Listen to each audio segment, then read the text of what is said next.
দেখতেই পাচ্ছেন দর্শক, খুবই চমৎকার চমৎকার মাছ উঠছে, একদম পিওর, যা বোঝা যায় দৈহিক ও মানসিকভাবে খুবই হেল্পফুল বলতে পারেন। অযৌক্তিক যে খাবারগুলো খাওয়ানো হয়।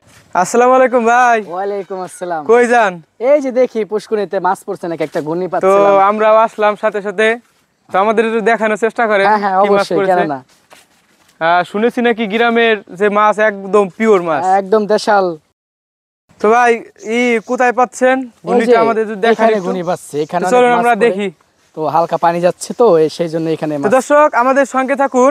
আমরা যে মাছগুলো বর্তমান কিনে খাই তার অধিকাংশ ভেজালযুক্ত এবং বিভিন্ন ফিট টিট খাওয়া নষ্ট করে ফেলে মাছগুলা। দেখান তো মাছগুলা। দর্শক ক্যামেরা একটু কাছে আনলে দেখতে পারবেন মাছ মোটামুটি ভালোই পড়েছে, শব্দ হচ্ছে। টপ করে এদিকে আসেন, দেখেন এটা ক্লিয়ার। এটা হচ্ছে প্রাচীন ও সনাতনী পদ্ধতির মাছ ধরা। তো দেখান আমাদের দর্শকদের দেখি উদ্দেশ্যে আজকে কি মাছ পড়ছে। তো টিপটাপ হয়ে নামছে দর্শক, দেখতেই পাচ্ছেন। সে প্রফেশনালি মাছ ধরতে খুবই ভালো, এক্সপার্ট। আমরা প্রতিনিয়ত আপনাদের চেষ্টা করে থাকি বিভিন্ন কৃষি বিষয়ক ও মৎস্য বিষয়ক বিভিন্ন তথ্য দিয়ে সাহায্য করতে। দর্শক এখন দেখাতে যাচ্ছি গ্রাম বাংলার যে ঐতিহাসিক ও সনাতনী পদ্ধতিতে মাছ ধরা সে বিষয়টি। এখানে যে মাছগুলো পাওয়া হয় প্রায় প্রতিদিন 2 থেকে 3 বার অবধি এই ঘূর্ণিটা উঠানো হয়, যার পারিবারিকভাবে মাছ খাওয়ার পরেও অনেক মাছ বাজারে বিক্রি করা হয়। দেখতেই পাচ্ছেন দর্শক, খুবই চমৎকার চমৎকার মাছ উঠছে, একদম পিওর, যা বোঝা যায় যে বাজার থেকে আমরা যে বড় মাছগুলো কিনে থাকি তার থেকে এই গুঁড়া মাছগুলো অধিক হারে পুষ্টি সমৃদ্ধ, যা আমাদের দৈহিক ও মানসিকভাবে খুবই হেল্পফুল বলতে পারেন। অনেকের মধ্যে একটা ভুল ধারণা রয়েছে যে দামি মাছ বা বড় মাছ হয়তো বেশি পুষ্টি চাহিদা, আসলে তা নয়।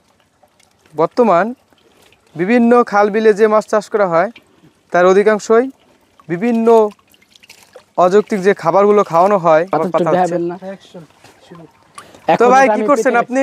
এখন এটা আবার পেতে রাখছি। তো দেখান এটা এটা কিভাবে করা হয় তার একটু কলা কৌশলটা দেখান দর্শকদের, যাতে আমাদের দর্শকদের একটু উপকৃত হয়।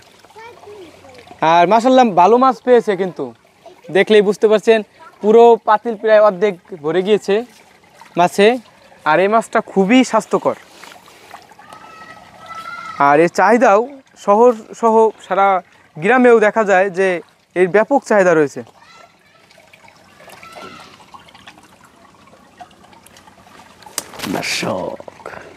তো এটা যে আবার পাতলেন, এটা আবার উঠাবেন কতক্ষণ পরে? এটা আবার 1 ঘন্টা পরে উঠাবো। 1 ঘন্টার মধ্যে আবার এত মাছ পাবেন? হ্যাঁ। তাহলে তো অনেক ভালো। 1 ঘন্টা পর পর এমন মাছ পাইলে তাহলে তো দিনে প্রায় 4 থেকে 5 বার অবধি মাছ ধরা সম্ভব।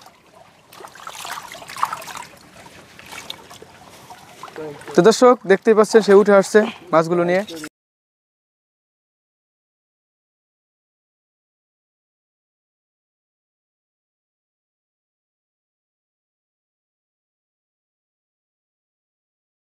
আচ্ছা, এই মাছগুলো কি আপনারা খাওয়া দাওয়া করবেন না বাজারে বিক্রি করবেন, সে বিষয়ে যদি দর্শকদের একটু বলেন। এটা এখন আমরা বিক্রি করতে চাচ্ছি। এটা এখন তো এর আনুমানিক বাজার হার কত টাকা যাইতে পারে? এটা 1 থেকে 150 টাকা পাবো। তাহলে মোটামুটি খারাপ নয়, কারণ এমন যদি দিনে 4 থেকে 5 বার পান তাহলে মোটামুটি একটা ভালো একটা অ্যামাউন্ট আসবে আশা করছি। তবে এই মাছটা অনেক সুন্দর, এটা খেতে অনেক ভালো হবে। অনেক সুন্দর মাওয়া মাছ আছে এখানে। এগুলার বাজার চাহিদা অনেক, যার খুবই পুষ্টি এগুলা বাজারে বিক্রি হয় কেজি প্রায় 600 টাকা।